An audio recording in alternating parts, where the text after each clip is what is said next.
guru penggerak ini seperti yang diinformasikan tadi oleh Bu Yusani, itu di tahun depan akan dibuka lagi kesempatan pendaftaran seleksi calon guru penggerak yang lebih banyak lagi. Harapan Tikyang, guru-guru kita, teman-teman kita yang ada di Jembrana bisa mengikuti kembali dan semoga bisa lulus. Dan guru penggerak yang nantinya akan menjadi pengimbas itu bisa memberikan motivasi kepada rekan-rekan guru dan nantinya bisa naik juga Bapak naik kelas menjadi guru pendamping praksi. Tentu hal ini sejalan dengan visi misi Bapak Bupati, visi misi pemerintah Kabupaten Jembrana mewujudkan masyarakat Jembrana yang bahagia berdasarkan Trihitokarana. Kegiatan yang kita laksanakan hari ini itu mensupport pencapaian seperti misalkan dengan menerapkan menumbuhkan 5S. Jadi ada salam, senyum, sapa, sopan santun. Karena pada masa pandemi ini selama 2 tahun ini banyak sekali anak-anak yang sudah meninggalkan hal-hal yang sederhana. Tapi setelah mulai tatap muka, kita sudah menerapkan hal itu dan meningkatkan literasi digital. Nah, sekarang perbaikan berikutnya adalah bekerja sama dengan Om Swastiastu. Terima kasih atas waktu dan kesempatannya. Di sini saya akan mempresentasikan hasil diskusi kami dengan Bapak Kepala Sekolah, di mana harapan atau mimpi agar pembelajaran di sekolah yang berdampak pada murid adalah dengan guru dapat menerapkan pembelajaran yang menyenangkan dan berpusat pada siswa sesuai dengan kebutuhan belajarnya, yaitu mulai dari kesiapan belajar, ya, kemudian dari minat dan juga profilnya. Nah, adapun upaya yang dapat dilakukan yaitu dengan kepala sekolah menyelenggarakan IHT atau IHT ya, in-house training, untuk merancang dan melaksanakan pembelajaran yang menyenangkan dan berpusat pada siswa dengan memperhatikan kebutuhan belajar siswa atau yang biasa kita sebut dengan pembelajaran berdiferensiasi.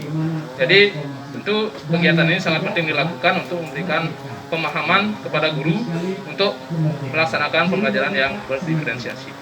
Baik, demikian dapat saya sampaikan. Terima kasih.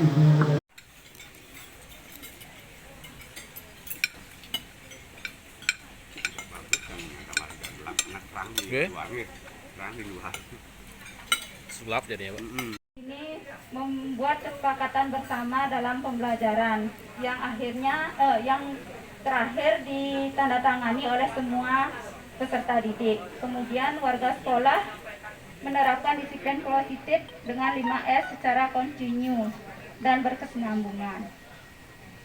Yang terakhir guru sebelumnya ngiring pengajian umat Om Swastiastu. Mungkin sudah lebih daripada jam 1. Selamat sore Bapak Ibu saudara sekalian. Salam bahagia. Yang pertama niki yang kami hormati pengajar praktek. Yang kedua Bapak pengawas, yang saya pun juga bisa hadir pada hari ini. Bapak Ibu kepala sekolah itu dari SD, SMP dan SMA semuanya yang kami hormati dalam kegiatan Loka Karya yang ketiga CGP di tahun 2021.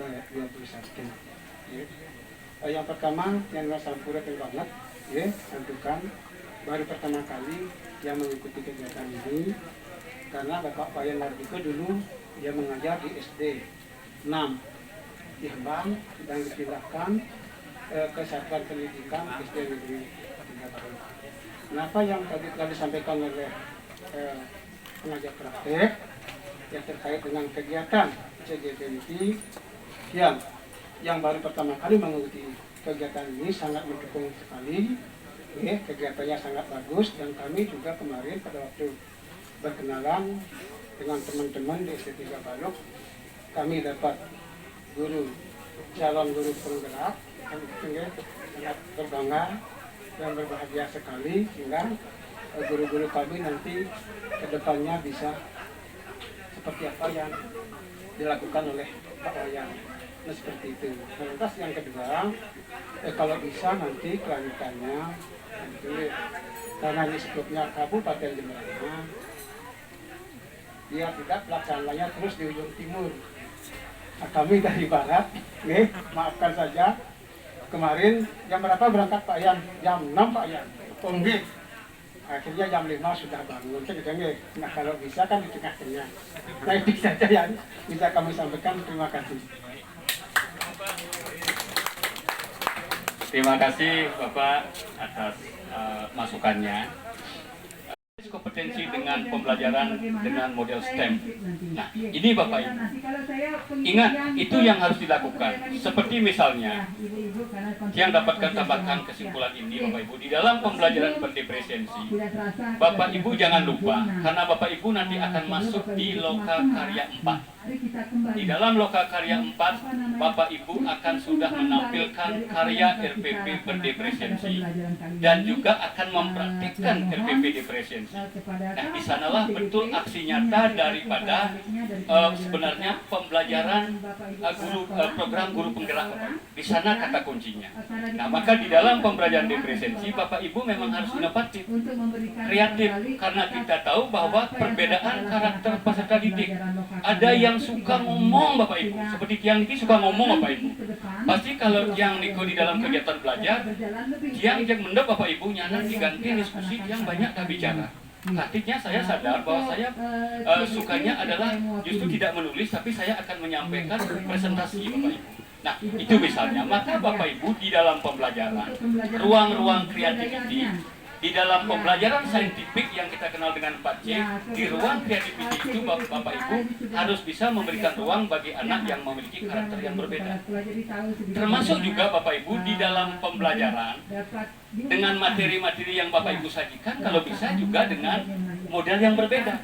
Contohnya, anak yang suka dengan menonton melihat gambar gitu. Mungkin Bapak Ibu bisa tampilkan dengan video. Atau yang dengan suara, karena video itu kan audiovisual ya. Dengan itulah Bapak Ibu tampilkan. Ada yang suka dengan melihat lukisan gitu. Bapak Ibu mungkin tampilkan dengan model infografis ya Bapak Ibu. Itulah di dalam pembelajaran. Sehingga nantinya di dalam kegiatan itu akan menjadi nyaman anak-anak berpihak kepada murid. Kemudian di ruang-ruang mereka nanti untuk menyampaikan pendapat-pendapatnya, itu mungkin dengan pameran. Silahkan juga akomodirlah bakat minat siswa itu. Termasuk juga Bapak Ibu nanti di RPP berdiferensiasi ini, termasuk juga di dalam penilaian.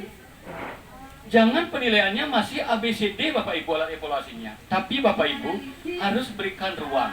Kalau memang itu umpamanya berupa proyek atau apa, silahkan. Yang suka dengan puisi, berikan dia dengan puisi. Dengan yang membuat artikel, silahkan artikel. Dan itulah modelnya, sehingga Bapak Ibu CGP ini paham. Ketika kita menilai bagaimana, karena berbeda ini karya siswa, produk siswa, maka Bapak Ibu harus siap mampu membuat rubrik-rubrik penilaian. Ini kata kuncinya, membuat rubrik penilaian yang sederhana. Tidak perlu Bapak Ibu membuat rubrik yang hebat begitu, seperti Bapak Ibu mungkin kuliah di S2 ya, harus dinilai, harus dicek oleh expert judges gitu, tidak perlu ya. Jadi cukup dengan rubrik yang sederhana, yang bisa membantu Bapak Ibu untuk memberikan penilaian. Itu berhierarki Bapak Ibu. Nah, apalagi yang sisipkan sedikit, karena di dalam petunjuk boleh PP itu memberikan tambahan dalam kesimpulan. Apalagi Bapak Ibu dalam menyongsong AKM, AM ya. Asesmen nasional ini di dalam siswa itu harus dia menguasai AKM. Kan gitu ya, ada literasi membaca dan literasi numerik. Kemudian, nah ini Bapak Ibu kita sudah masuk di SMP ya, saya selaku pengawas sudah saya mendiseminasi diversifikasi kurikulum. Mengapa saya harus memberikan diversifikasi kurikulum? Karena begini pertanyaannya ada Bapak, kalau saya menggunakan alur merdeka pembelajaran berdiferensiasi, bagaimana nanti dengan kurikulum Pak? Saya tidak akan selesai dengan target kurikulum. Itu pertanyaan mereka. Padahal sudah diberikan di dalam PIK itu ya, diversifikasi kurikulum, materi yang esensial itu bisa kita ajarkan, artinya langsung dalam tatap muka. di kelas ini.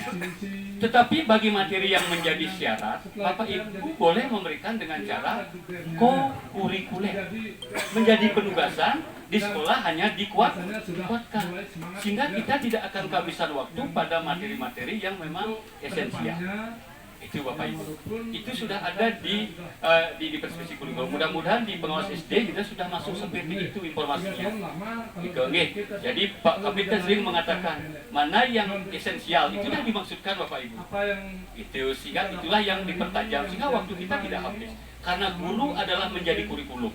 Gitu. Kurikulum pusat itu adalah menjadi acuan. Di dalam pengembangan itu adalah guru menjadi kurikulum. Itu ingat. Ke Bapak Ibu yang perlu tajamkan terkait dengan pembelajaran berefisiensi. Oke.